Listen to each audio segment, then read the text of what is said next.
The views expressed are solely those of the speaker and not necessarily those of Paltalk.com, AVM Software, or its advertisers.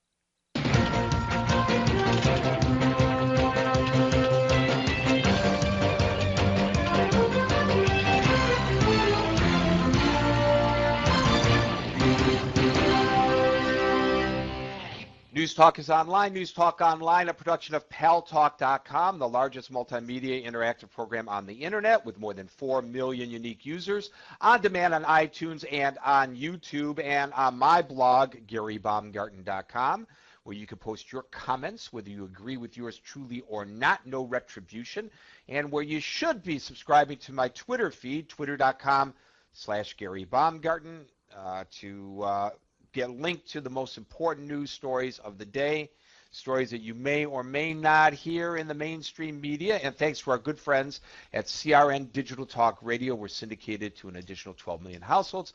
I am your host, Gary Baumgarten. I welcome you to the show. One of the stories on GaryBaumgarten.com I find extremely distressful. And this may explain why there are so many interpersonal relationship issues that plague our society today, and why there are so many divorces. The headline to this story, and I just reported, I don't make this stuff up, women prefer water to sex.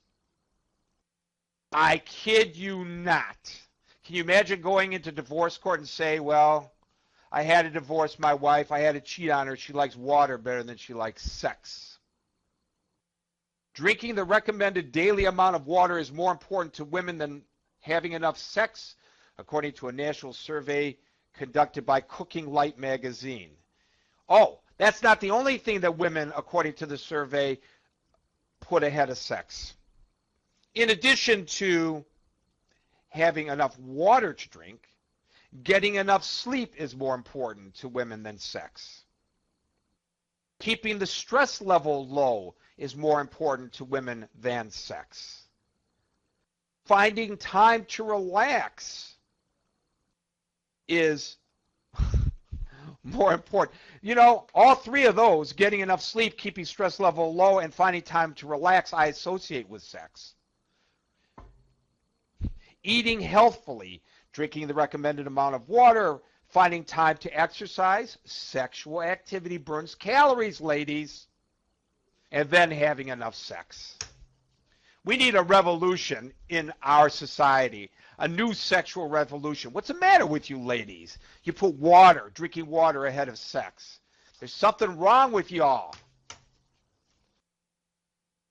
The United States population, speaking of too much sex or not enough of it, is now over 306 million and growing at the net gain of one person every 10 seconds. By 2050, the U.S. population is expected to reach 438 million. According to the Population Reference Bureau, the United States is the only developed country that significantly contributes to global population growth.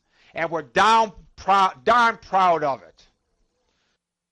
Among the concerns that these statistics raise are the effects of overpopulation on climate change, dwindling water resources in some regions of the nation, and the impact of population growth on the cost of health care. Those concerned with population growth also argue that it will result in a revamping of the nation's social systems, such as health care and education.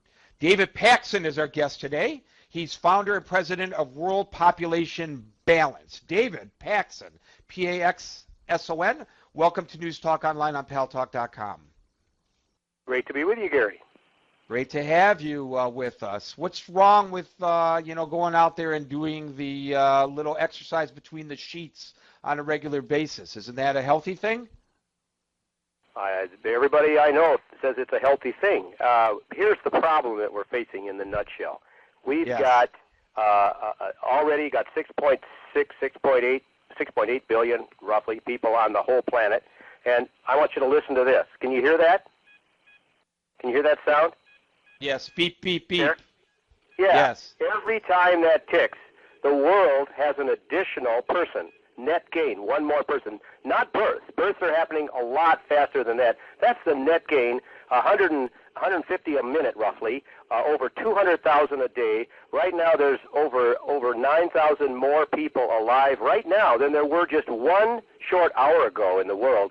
And I ask audiences to raise their hand all the time. I say, raise your hand, folks, if you think in the last day, while the population has increased by over 200,000 in the world, that we've increased the amount of farmland in the world, the amount of fresh water in the world, the amount of oil, the amount of fish stocks. The list goes on and on and on.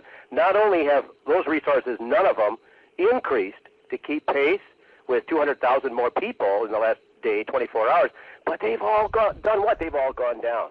And the same thing in the U.S. We're depleting rapidly many of our core vital resources that you and I and everybody else depends on. Fresh water is a huge issue, as you pointed out. Land, arable land, topsoil, petroleum, the list goes on, and every day. So that's why many leaders in the world today are saying that the number one challenge we face right now is how are we going to humanely and compassionately stop population growth and actually reduce population growth by smaller family size in the next 50 to 100 years so that we can get back to a sustainable population in the world, which would probably be only about 2 billion or so, according to many experts on the issue, and in the United States, probably only about 150 million, not the 307 or 8 million that we got now. Well, when we're talking about population control, we're talking about birth control, basically, are we not? Well, we're talking about education and availability of family planning so that people have the number of children that they want, and in the context of our sustainable resource base, which right now we're consuming resources globally. Every year we're consuming resources 30% faster than the sustainable rate. So that's right now. Actually, a few years ago it was 25%. Now it's 30%. And I'm told informally that when the next data comes out on this issue of sustainability, that the overshoot, the overconsumption, Gary, will be more like 40%. Well, isn't part of the problem again this across the story across the issue of family planning, which is a nice window dressing for the term birth control, I guess, that many religions are opposed to this kind of thing, the birth control, and now now you have to overcome a person's faith, which is a very close and personal kind of issue that they have. Well, by and large, religious leaders are very supportive. In fact, I participated at the United Nations Conference on Population in Egypt a few years back, and every nation that participated, over almost 180, 179, whatever it was, nations, including the Vatican, signed the program of action calling for population stabilization and so on. And of course, we have a Father Tim Power on our board of advisors, Sister Mary, Sister Marla's on our board of advisors. We have tremendous support among Roman Catholics, who most of whom have been